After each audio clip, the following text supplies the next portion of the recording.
Dover बीच elegy का ये last stanza है, full of philosophy, full of pessimism, full of मेलंखली।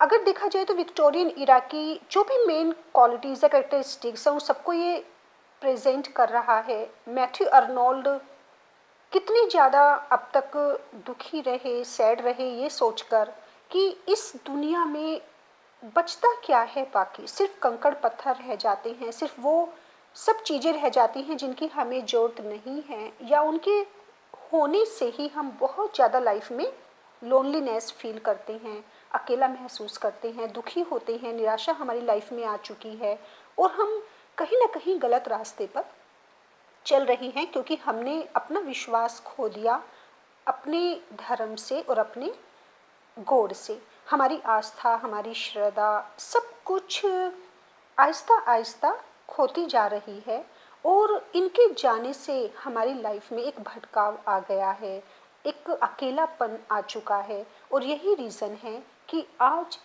इस दुनिया में कोई भी खुश नहीं है।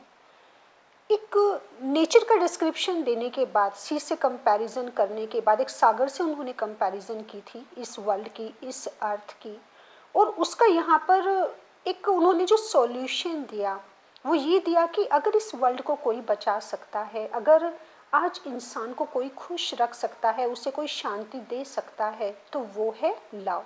That is only love. नफ़रत नहीं, हेटेड फीलिंग नहीं। हम जितनी ज़्यादा एक दूसरे से नफ़रत करेंगे उतना ही ज़्यादा हम अंदर से दुखी परेशान रहेंगे और अकेलापन महसूस करेंगे, और उतना ही ज़्यादा ये वर्ल्ड क्या हो जाएगा, पीसलेस हो जाएगा, रेस्टलेस हो जाएगा या डार्क हो जाएगा।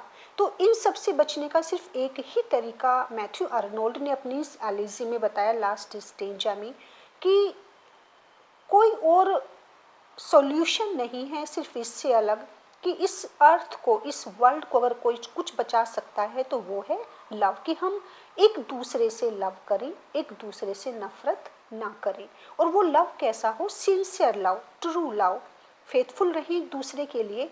आह love, let us be true to one another. अब देखिए यहाँ पर ईच अदर नहीं आया, मीन्स यहाँ पर वो अपनी बिलवेड या अपनी वाइफ या अपने फ्रेंड्स से ही नहीं कह रही, वो किससे कह रही हैं, पूरी ह्यूमन बीइंग से, पूरे वर्ल्ड से वो कह रही हैं कि सिर्फ लव है, लेट अस बी ट्रू। और हम जितना ज़्यादा फेथफुल रहें, जितना सिंसियर या ट्रू रहें अपनी इस लव में, टू वन अनदर, एक दूसरे के लिए। ऐसा नहीं कि बाहर से हम लव शो कर रहे हैं और अंदर से हम उसके लिए किसी भी तरह की कोई इल फीलिंग या हेटेड फीलिंग रख रहे हैं।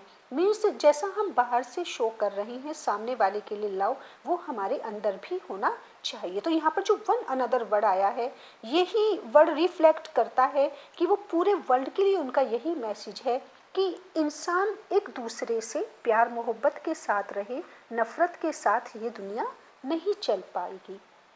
फॉर द वर्ल्ड, अब यहाँ उन्होंने इस वर्ल्ड का एक रियलिस्टिक प्रेजेंटेशन दिया है। और अगर आप as a student of English literature, अगर आप दूसरे पोएट्स को, जो दूसरे राइटर्स हैं जिनको आपने पढ़ा है, उनकी लाइन्स को अगर आप कंपेयर करें, उनकी पोएम्स को अगर आप यहाँ पर देखें, उनकी जो फिलोसफी थी, तो आप देखेंगे मोस्ट ऑफ द राइटर्स, जितने भी राइटर्स रही हैं, वो चाहे पोएट्स हैं, ड्रामेटिस्ट हैं, सब ने ही इस वर्ल्ड को, मोस्ट ऑफ द राइटर्स, उन्होंने क्या माना है, that this world is full of misery, full of struggle. कि इस दुनिया में सिर्फ क्या है, आंसू हैं, दुख हैं, दर्द हैं।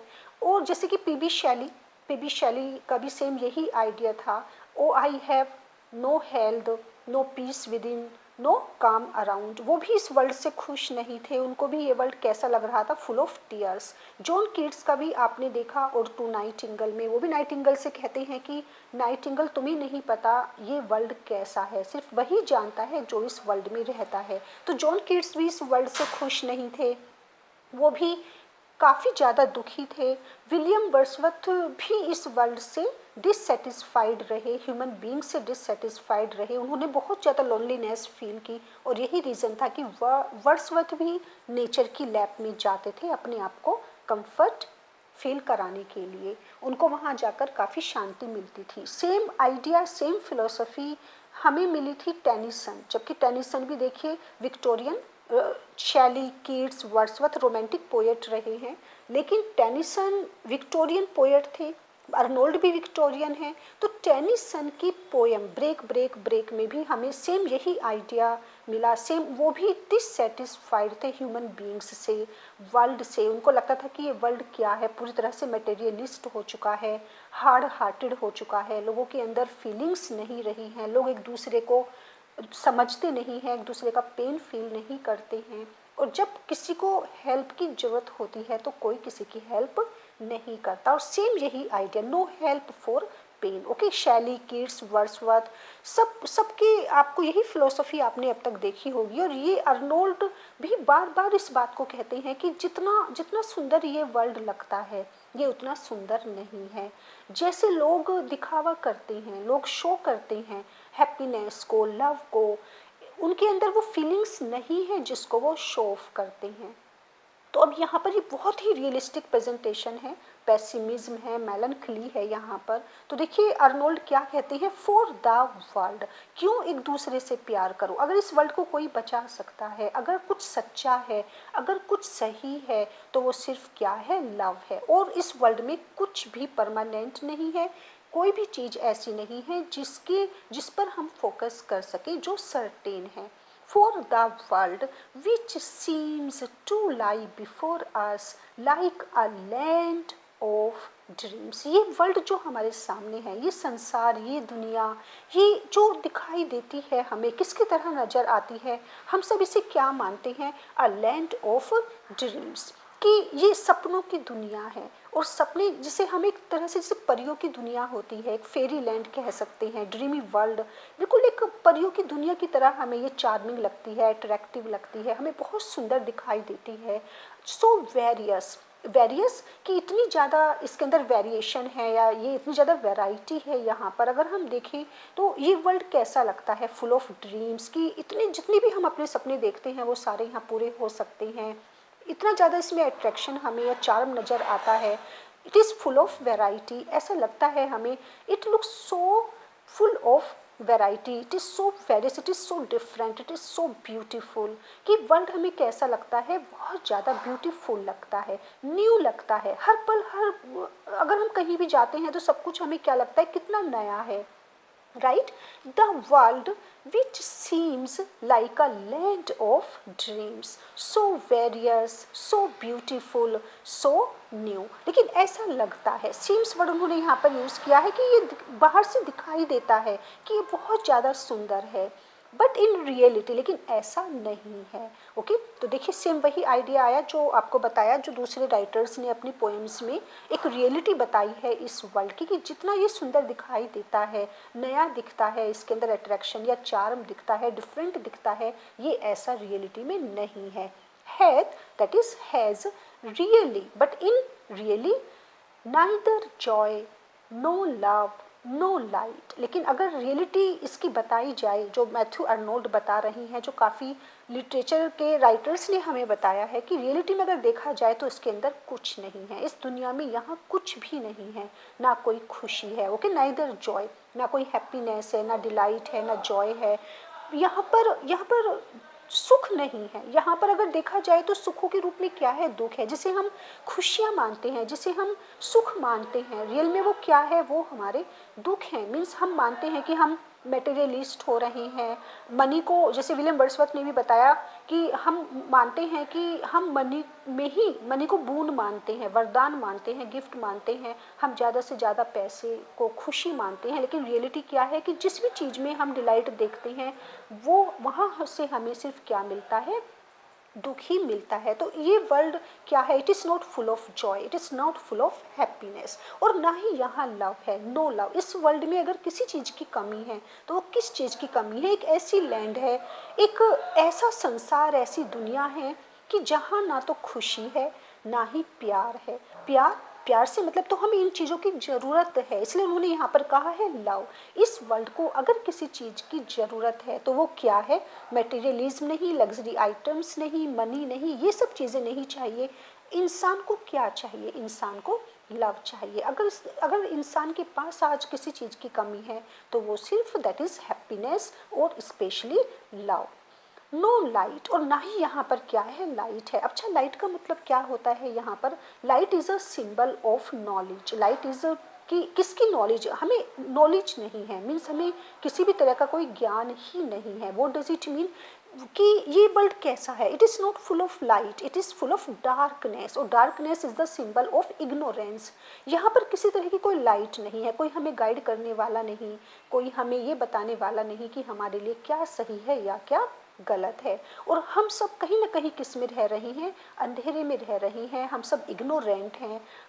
हम सब इतने अज्ञानी हैं कि हमें यही नहीं पता हमारे लिए क्या सही है क्या गलत है, हमें किस रास्ते पर चलना चाहिए किस पर नहीं चलना चाहिए। तो ये ऐसा वर्ल्ड है जो बहुत ज़्यादा, देखा जाए तो एक तरह से फुल ऑफ डार्कनेस है, कंफ्यूज्ड है, यहाँ कुछ नहीं है। तो यहाँ पर सिर्फ अंधेरा ही अंधेरा है। और वो अंधेरा किसका अंधेरा है? No light. किसकी लाइट नहीं है? होप की। कोई कोई उम्मीद नहीं, कोई आशा नहीं।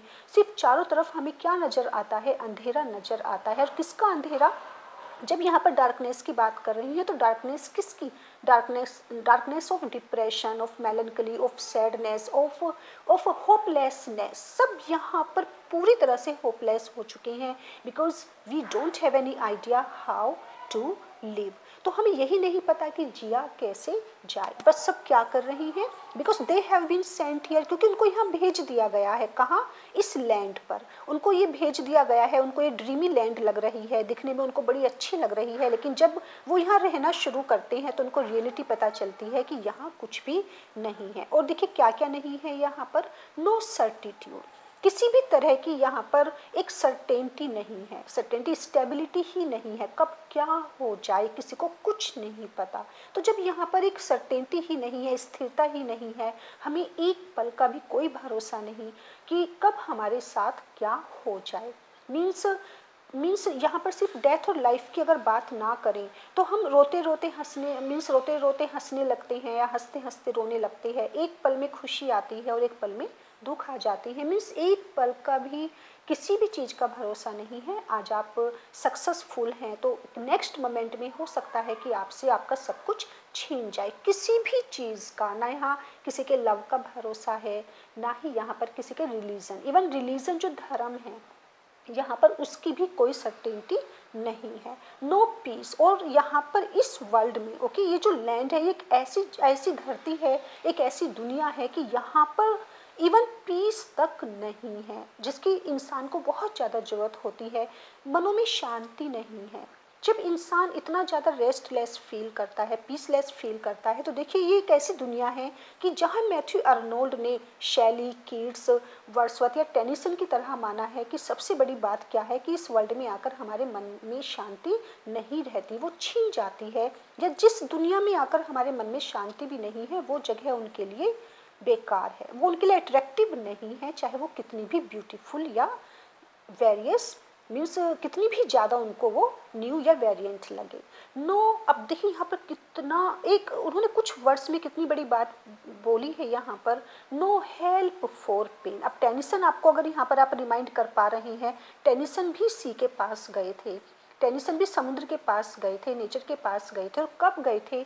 जब उन्होंने अपने फ्रेंड को, अपने इंटीमेट फ्रेंड को खो दिया था, जब वो खुद को बहुत लोनली फील कर रहे थे और किसी की हेल्प चाहिए थी उनको किस चीज़ की हेल्प चाहिए थी? सिर्फ वो इतना चाहते थे कि किसी की कंपनी मिल जाए ताकि मैं अपने इस दुख को उसके साथ शेयर कर सकूं।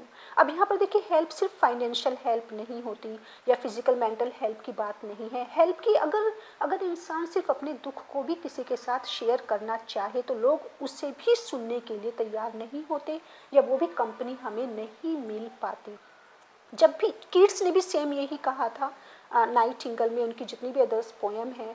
और वर्ड्सवर्थ ने तो काफ़ी बार अपने आप को लोनली बताया है। I wonder lonely as a cloud, कि मैं अकेला ही इधर उधर घूमता रहता हूँ और मेरे मेरे कोई फ्रेंड नहीं है, मेरे कोई साथ नहीं है। तो जब अब देखिए ये कैसी दुनिया है कि यहाँ एक इंसान दूसरे इंसान को कहीं ना कहीं उसकी हेल्प नहीं करता, उससे बात नहीं करता, उसकी दुख दर्द को नहीं समझता। जब उसे हेल्प की ज़रूरत होती है, जब वो बहुत ज़्यादा पेन में होता है, दुख में होता है, दर्द में होता है या प्रॉब्लम में होता है, और वो अपने चारों तरफ देखता है तो उसे कोई भी नज़र नहीं आता जो उसे ज़रा सा सोलेस दे सके, उसे कंफर्ट कर सके, उसको सिर्फ सुन ही सके, उसको गाइड कर सके या उसको कहीं ना कहीं समझा सके। तो अर्नोल्ड ने यहाँ पर कुछ वर्ड्स में इतनी बड़ी फिलोसफी, इतनी बड़ी रियलिटी बताई है ह्यूमन बींग्स की, कि ये एक ऐसा वर्ल्ड है कि जहाँ जब आप दुख दर्द में होते हैं तो there is not even a single hand, एक जरा सा भी आपको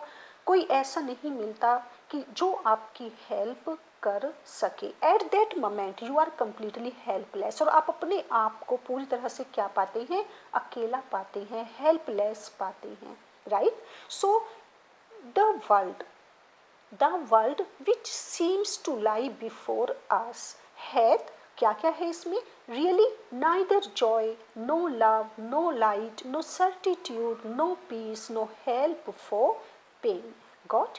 and we are here, why we are here. अब देखिए यहाँ पर ये पेसिमिज्म रिफ्लेक्ट हो रही है, और ये शायद विक्टोरियन इरा का रिफ्लेक्ट है, यहाँ पर उनका एक इफेक्ट है अर्नोल्ड के ऊपर, क्योंकि वो भी विक्टोरियन रही हैं, उस इरा को बिलोंग करते थे। तो ये नहीं हो सकता कि कहीं ना कहीं टू सम एक्सटेंट हम पर, हमारी सोसाइटी का, हमारे एक पीरियड का, जिस भी एज में हम रह रहे हैं उसका हम पर ज़रूर इफ़ेक्ट पड़ता है।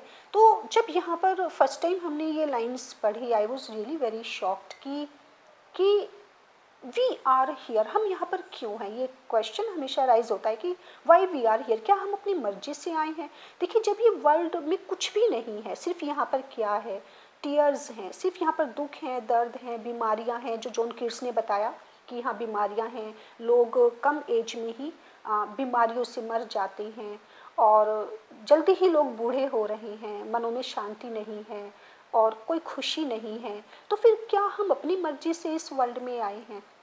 तो मैथ्यू अर्नोल्ड ने यहाँ पर कहा है we are here in this world, okay. फिर हम यहाँ पर क्यों हैं, नो ये हमारी कंसेंट नहीं है, हम अपनी मर्जी से इस दुनिया में नहीं आए, हम यहाँ पर इस धरती पर अपनी मर्जी से नहीं भेजे गए हैं। We have been just sent, okay.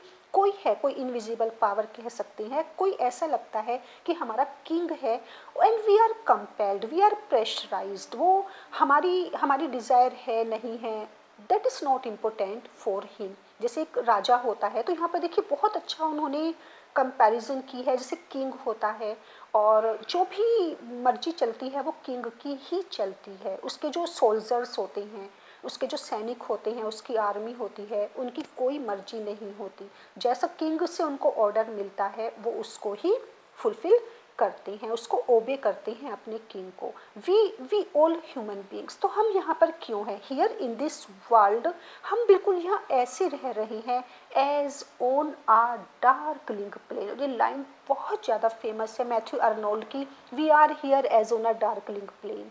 Darkling that is full of darkness, plain, ये जो वर्ल्ड है ये अर्थ है, राइट, प्लेस, और ये कैसा प्लेस है, this world is completely full of darkness, पूरी तरह से चारों तरफ अंधेरा छाया हुआ है। अब देखिए इस वर्ड को अगर हम डीपली समझें, माइन्यूटली इसको ऑब्जर्व करें कि हम यहाँ पर भेज दिए गए हैं, we have been sent here, we have been just thrown out here, ये कहा जाए कि हमें फेंक दिया गया है, हमें भेज दिया गया है, और हमारे किंग ने, हमारे मास्टर ने या हमारे फादर ने, जिसने भी हमें भेजा है, हमें तो ये भी नहीं पता कि हमारा किंग कौन है, हमारा मास्टर कौन है, और एक किस जगह हमें डाल दिया गया है, किस जगह हमें उतार दिया गया है, कहाँ हमें भेज दिया गया है, एक ऐसी जगह पर जहाँ लाइट तक नहीं है, ओके, नो लाइट। और लाइट का मतलब क्या हुआ यहाँ पर, इग्नोरेंस, फिर बता रही हैं।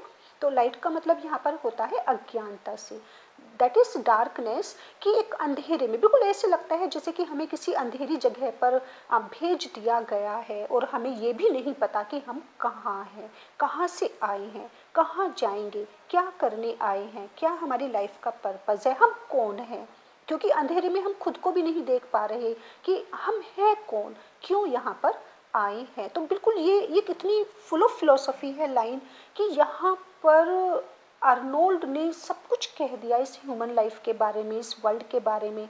This world is full of darkness and we all are ignorant, okay. ये दुनिया पूरी तरह से अंधेरे से घिरी हुई है और हम बहुत ज़्यादा इग्नोरेंट हैं, हम इतने अनजान हैं कि हमें कुछ नहीं पता, क्योंकि डार्कनेस के कारण हम कुछ भी देख नहीं सकते। तो यहाँ पर अगर देखा जाए स्केप्टिसिज्म आ रही है, एथीज्म भी आ रही है, उनकी एक तरह से जो नास्तिकता होती है कि हमें कुछ नहीं पता, एक हमारी इनोसेंस कह सकते हैं, इग्नोरेंस, ये हमारी एक फुलिशनेस है कि हमें यही नहीं पता कि हम यहाँ पर करने क्या आए हैं। And there is no one, सबके लिए उन्होंने बोला है, वी वर्ड उन्होंने यूज किया है। स्वेप्ट, स्वेप्ट यू नो, जिसे कहते हैं ना कि एक तरीके से आपको निकाल दिया जाता है, बहा दिया जाता है, या जैसे कि हम किसी के सहारे बस यहाँ बहते बहते आ जाते हैं। ओके, कैरीड अवे, जैसे कि हमें क्या कर दिया, कैरीड अवे, हम यहाँ पर ला दिए गए हैं, हमें कौन लेकर आया है हमें कुछ नहीं पता, बस हम कहाँ से आए, we don't have any kind of knowledge, कुछ नहीं हमें पता। स्वेप्ट विद कन्फ्यूज्ड, और हम सब यहाँ पर आ गए हैं, we have been carried here confused. अब देखिए फिर इस वर्ड पर फोकस कीजिए, एक जो अलार्म है, आपने जैसे कि यहाँ पर आपको बताया किंग है, उसकी आर्मी है, उसके सोल्जर्स हैं, और एक अलार्म, अलार्म किसका होता है, जब अलार्म बजता है तो दो चीज़ होती हैं एक अलार्म में, जैसे कि तो डर होता है, जब अलार्म लगता है कोई डर है, कोई खतरे वाली बात है, या फिर जैसे कोई वार्निंग दी जा रही है, राइट, जब कि आपको लड़ना है या आपको भागना है, तो दो तरह से अलार्म होता है। तो अलार्म जब बजता है कि आपने नाउ स्टार्ट द फाइटिंग, अब आपने लड़ना है, ओके। एक तब होता है कि जब आपने भागना है, मीन्स खतरे की बात है या आपके लिए डेंजर है या आप रिस्क जोन में हैं, and now you have to protect yourselves, कि आपको भी यहाँ से भागना है। तो अब ये हम इतने परेशान हैं, मीन्स जो ह्यूमन बींग्स हैं वो एक ऐसी जगह लाकर डाल दिए गए हैं, ऐसी जगह लाकर छोड़ दिए गए हैं इस वर्ल्ड में कि कन्फ्यूज जो अलार्म है वो इतना कंफ्यूजिंग है कि उनको उनको सुनाई नहीं दिया, उनको समझ नहीं आ रहा है टू वर्क और टू रेस्ट, राइट। अब देखिए अलेक्जेंडर पोप ने भी सेम यही कहा था कि हम सब बीच में लटके हुए हैं, we all are hand in between, in the middle of this world, कि हमें ये नहीं समझ में आ रहा कि हम काम करें या आराम करें, टू वर्क और टू रेस्ट, राइट। तो यहाँ पर देखिए दोनों वर्ड देखिए, स्ट्रगल और फ्लाइट। अब वो अलार्म हमें लड़ने के लिए कह रहा है या वो अलार्म हमें भागने के लिए कह रहा है, हमें इस वर्ल्ड में आकर क्या करना है, हमें आराम करने के लिए आए हैं या हम काम करने के लिए आए हैं। क्योंकि जब आराम करते हैं तो कहा जाता है कि काम करना है, और जब काम करते हैं तो कहा जाता है कि नहीं आराम करना है। तो ये जो अलार्म है ये कैसा है, इट इज़ वेरी कन्फ्यूजिंग, और इसी के लिए हम सब क्या हैं, we all are very confused. सभी ह्यूमन बींग्स बहुत ज़्यादा कन्फ्यूज्ड हो चुके हैं, उन्हें ये नहीं पता कि इस वर्ल्ड में अगर वो आए हैं, उन्हें भेजा गया है तो उन्हें क्या करना है, राइट। अब देखिए स्ट्रगल करना है, जैसे कि हम इतनी ज़्यादा स्ट्रगल करते हैं तो फिर हमें लगता है what is the use of all this struggles, आखिर इतनी मेहनत का फ़ायदा क्या, इतने संघर्षों का फ़ायदा क्या, आखिर इस लड़ाई का फ़ायदा क्या। क्योंकि जो भी हम लड़ाइयाँ लड़ रही हैं, जो भी हम इतनी मेहनत कर रहे हैं, इतना स्ट्रगल कर रहे हैं, उसका उसका बेनिफिट क्या है, किसके लिए कर रहे हैं, क्यों कर रहे हैं, क्यों हम इतनी मेहनत कर रहे हैं इस वर्ल्ड में आकर रात दिन एंड फ्लाइट कि, और या फिर हम यहाँ से भाग जाएं। अब हम एक बैटल फील्ड में छोड़ दिए गए हैं, एक लड़ाई के मैदान में हमें उतार दिया गया है, लेकिन लड़ाई के मैदान में क्या है, उस बैटल फील्ड में चारों तरफ अंधेरा है, और हमारे पास ये मैसेज नहीं आ रहा ठीक से कि हमें लड़ना है या हमें यहाँ से भागना है, कहाँ से भागना है, इस युद्ध के मैदान को छोड़कर भागना है। तो ये दो वर्ड बहुत अच्छे मैथ्यू आर्नोल्ड ने यहाँ पर लिए हैं, swept with confused alarms of struggles and flight. क्या क्या दोनों में से इंसान के लिए सही है, और इस डार्कलिंग प्लेन पर where where on this darkling plain in this dark world, okay, in this world ignorant. अब देखिए ये सेम यहाँ पर वर्ड आ जाता है, और ये किसके लिए आया है, मैन के लिए, ह्यूमन बींग्स के लिए।